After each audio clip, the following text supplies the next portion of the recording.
that the insolvency and bankruptcy is an area in which it's only in the recent years that we have chartered into this area. And therefore, for all of us, it's a learning experience. We encounter situations that we had not anticipated earlier. And as we move further, we will certainly require evolution as far as our laws and procedures are concerned. We may even learn from our mistakes and correct them. And I think since it's a new area that we have chartered into, it's quite likely to happen. And therefore, I take that suggestion that he made in the right spirit. And I do hope we don't have to come back to this house very frequently. But if we do, certainly it would be with the best of intentions so that we are able to resolve this problem which is confronting this country. What is the essence of this problem?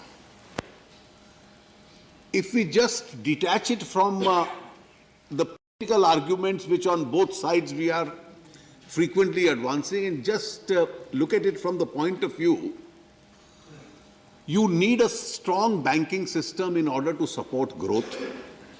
You need banks which are able to lend money to large industry, to infrastructure projects, to small industry, for educational loans, for farmers, etc.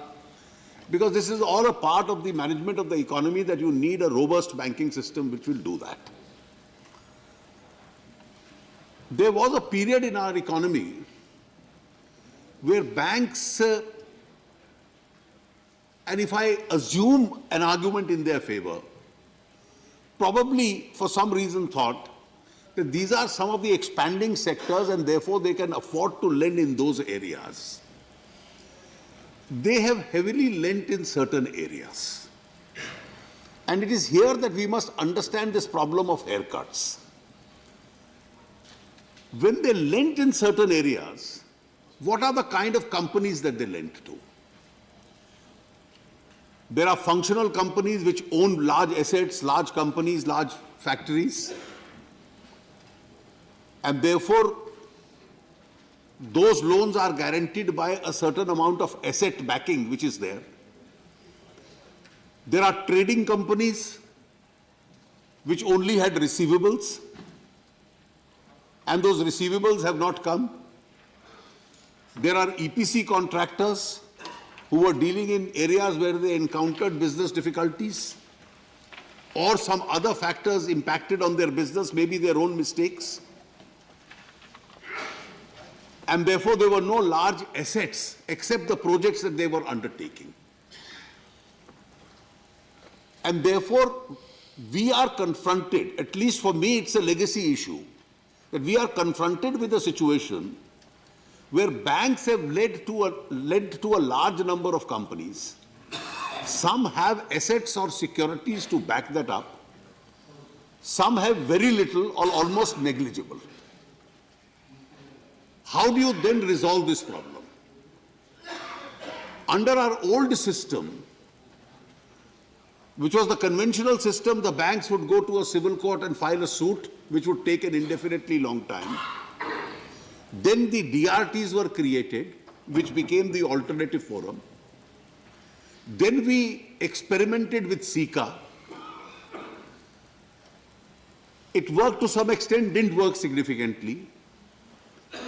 And then we tried laws like Sarfazi, which did have some effective implementation. But notwithstanding all that, this regime was considered to be insufficient. You had insolvency provisions or provisions relating to commercial insolvency which was spread over various laws. For private individuals or partnerships, you had provincial insolvency acts in several states which were almost non-functional. SICA had almost reached a deadlock situation. It was not moving forward. The Companies Act had a provision where in cases of inability to pay debt, a commercial insolvency would be presumed and people would file petitions, either get paid or the company will go into a winding up process, where also you received as Mr. Chidambaram said, the company would be sold in bits and pieces and you received very little. And therefore, we conceived of this Insolvency and Bankruptcy Code, which was more comprehensive. And the object really is that once there is a commercial insolvency created, either a commercial operating creditor or a bank or the RBI could direct the bank, or the debtor himself could move to the National Company Law Tribunal, pleading a commercial insolvency, and for that commercial insolvency, an insolvency professional would be appointed to take over the company. He would then weigh the assets and liabilities, and thereafter a resolution would be attempted. And in that resolution, as Mr. Naresh Agrawal said, the first effort would be to resolve and preserve the asset so that the country doesn't lose a plant or a factory or a company. And if a resolution is not possible, then you go in for the ultimate remedy of dissolution. This is the situation. We have now started that resolution process, and in certain big cases, we wanted to know how many cases are there. There are several hundreds of them, and almost more than 500 have been disposed of. And as Mr. Chidambaram would know, that a lot of creditors used to use even the commercial insolvency procedure in the Companies Act. So similarly, they are using this procedure. They will file a petition if there is no repayment of debt. And once a settlement takes place, the petition is disposed of. So over 500 petitions have been disposed of also with these kind of settlements. So really numbers will not be. Now you have, broadly, if I may say, two categories of cases. The big cases I am referring to, not the small ones. I'll deal with the small cases of MSME that Mr. Jairam Ramesh mentioned. And I may just mention that what Mr. Ramesh said, the point is real, and I take that suggestion. We are seized of it. What do you do with the MSME sector? With regard to the MSME sector, the Insolvency Legal Committee has already been looking into this issue, that do we require a separate set of regulations to deal with them. They've been asked to give their report within 3 months, and once that recommendation comes, we'll apply ourselves to it, and if necessary, come back to this House if any changes are required to deal with the MSME sector. So much for the MSME sector. With regard to these large cases which are pending, they are broadly in two categories. These are companies which own large assets, functional plants and factories which are functioning.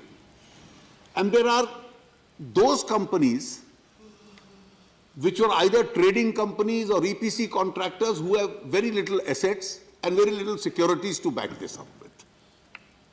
There may be virtually no takers for a number of them. Or if somebody else comes and takes it over, he may just like to take it for a very low price. And if we impose the kind of conditions as was suggested, that you must pay the full amount, then those people, nobody will come and buy those companies itself. Now, the object really is that as far as these asset-owning companies are concerned, that we must fetch the best possible price. What was the object behind this amendment? Effectively, what was going to happen is that in the bidding process, and we looked at the global models, both kinds of models exist in other parts of the world. Here is a management of a company. They may be guarantors, they may be corporate debtors, they will be people who are in charge of the management. Some may be even accused of having siphoned out money. The company has gone into insolvency. Once the bidding starts, the same promoters come back and want to bid again to get the company. Here the banks would be taking some, or not only the banks, the commercial creditors also, the unsecured creditors also, everybody would be taking some haircut. And the same management would come back into management. The same set of people would come back into management. Nothing would change. Those who ran the company down the ground and insolvency would be back in management after paying 40, 50, 60% or 70% of the amount, nothing would change except that the creditors have taken a haircut. Now, is this kind of a system to be permitted in the Indian insolvency proceedings? And I'm glad to know that not one person in this House has said that this should be permitted. This House in one voice has said that these people should be excluded. Now, if we exclude these people, so there was no ineligibility condition. So when we started putting the ineligibility conditions, there is a point which has been made by Mr. Chidambaram and some others, that are some of these conditions a bit too wide. For example, a 2-year conviction. The 2-year, there is already a conviction clause which exists in section 164 of the Companies Act, and that's 6 months. Therefore, a person who has been convicted for a period of 6 months or more can't even be a director of a company. And once he can't be a director of a company, I don't see any reason why he should be allowed, because these are all conditions which have been taken out as far as various comparative provisions of various acts are concerned. Now, clause C, the third clause, clause F, the word is prohibited by the Securities and Exchange Board of India. I think Mr. Jairam Ramesh, the word in the ordinance was has been prohibited. So from the ordinance it has been changed to is prohibited, which means that the tenure of prohibition must be currently on. The ordinance was a little too wide, that if you have once been prohibited, you will lifelong be prohibited. That we have changed, and I think the spirit of what Mr. Chidambaram tried to suggest has been captured by making this particular change itself. With regard to the corporate guarantors, the clause H is that you have given a guarantee in a case, not any guarantee, in a case where an insolvency petition has already been admitted. So you are already before the NCLT in another insolvency court. So you are facing an insolvency proceeding yourself before the tribunal, and therefore you start bidding either for the same company or for another company. Now, would we allow people with such questionable credentials to come in, having had such a bitter experience of how these NPAs themselves have been created, and allow people with this kind of a doubt?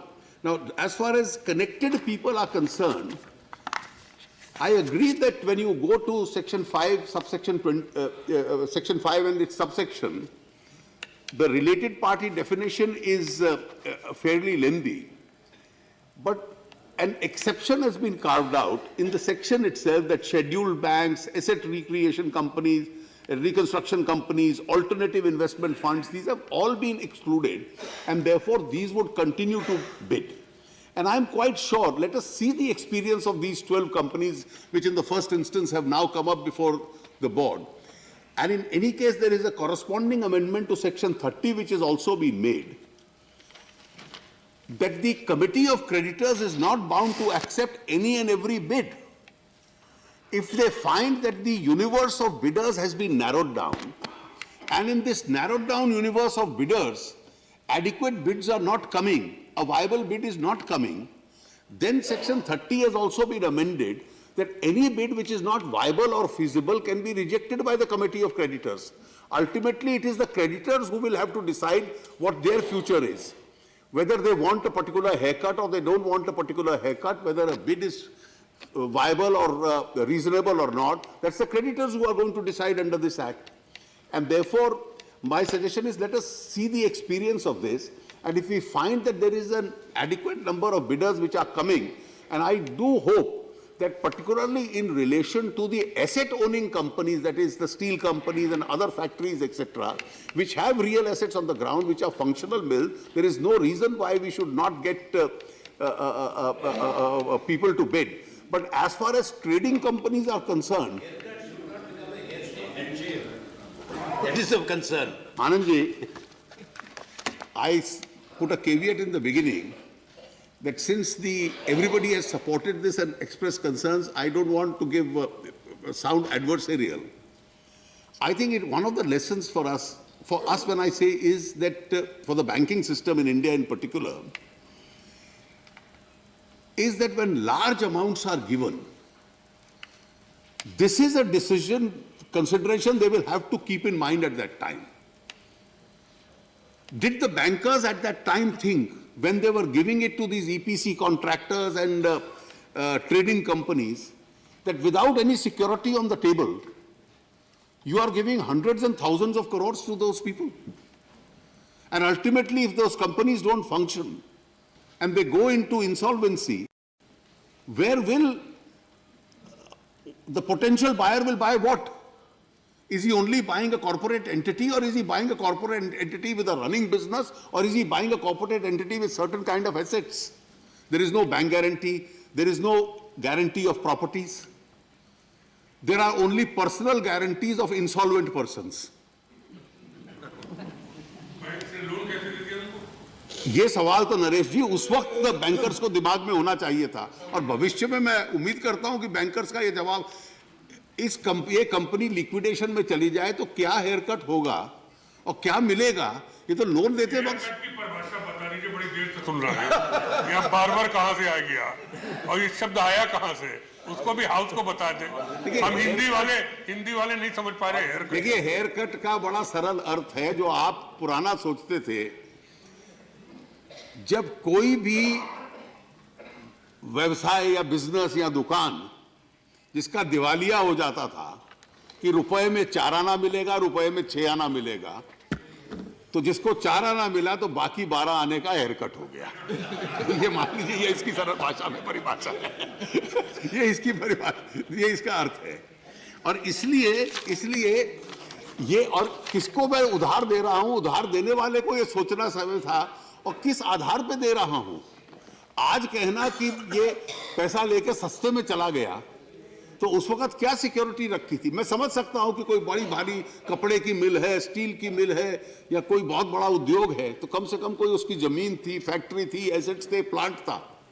लेकिन जिनका कुछ नहीं था, तो जब आज बिकेगी तो केवल उसका दफ्तर, किताबें और एक कॉर्पोरेट एंटिटी बिकेगी, या थोड़ा बहुत कुछ कटे हुए बाल आए।